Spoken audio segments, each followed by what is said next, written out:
what if we gave incentives for people to be healthier, right? So we have tiers, and I was debating this in my head. I was like, okay, well, for example, I don't want to use BMI for obvious reasons. Someone who's very muscular, like, could be screwed over on that. But if we could use body fat as an example, right? Body fat, or total cholesterol, or your ratio of cholesterol, or blood pressure, or even something as simple as like how many steps you're getting a day. Things that you can prove, right?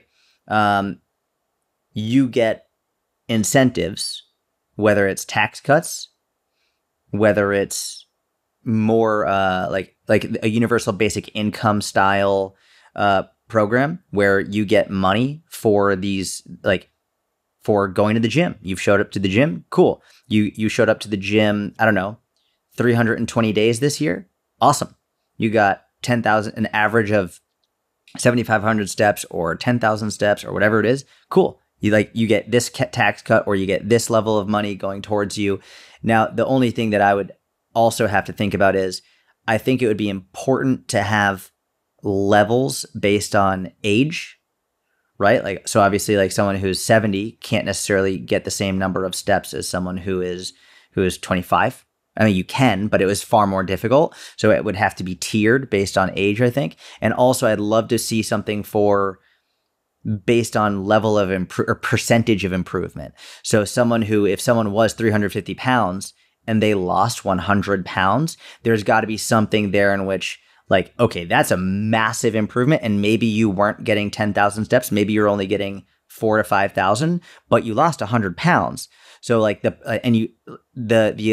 percentage of improvement, or if someone is severely hypertensive, they're like 210 over 110 blood pressure, and then they go down to 150 over 80, the percentage increase is so huge that they get maybe a bonus, right? When you have this big improvement, boom, big bonus. And then if you maintain it for X number of years, boom, you get a bonus.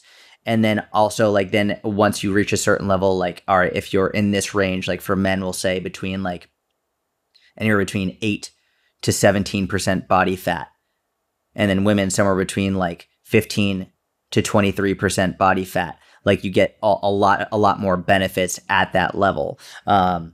I could see that being a really great motivator for people that would help every individual. It would help the entire healthcare system, it would help the economy, it would help with everything. And it has a more positive spin, as opposed to like the dictatorial style of no fucking McDonald's. What do you think of that? I like it. I like incentives.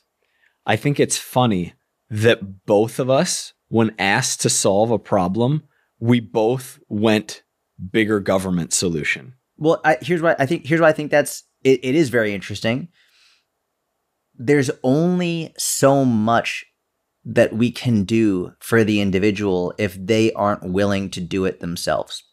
Correct. And I think that I don't think the government, here's what I think. I think the reason that knowledge is so much better now than it's ever been in history is because individuals, like people listening to this podcast, like the coaches in the mentorship, like you and I, have spent their time and money learning and then educating the masses. Mm-hmm. I know for a fact the government has not helped improve health across the United States. They've extended lifespan. They've helped extend lifespan. To talk about Peter Attia, I think they've deteriorated health span.